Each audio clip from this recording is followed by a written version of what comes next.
Today's recipe is cranberry sauce.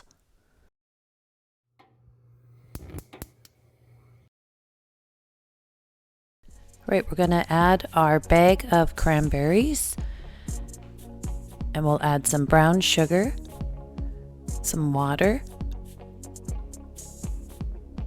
some orange juice. I used the juice of one orange, the zest of an orange,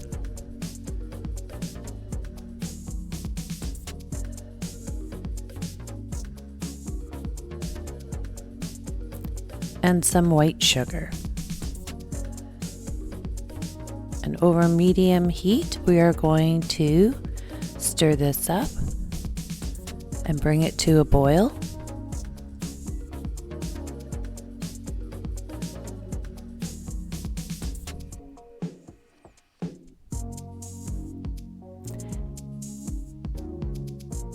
Once this reaches a boil, you'll notice the cranberries will start popping, and then we'll just let it cook for a little while longer,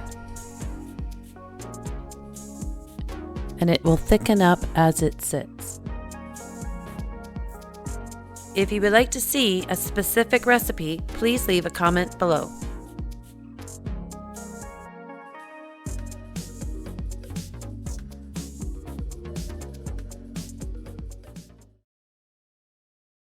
Here are 2 more of my videos you may be interested in. Thanks for watching.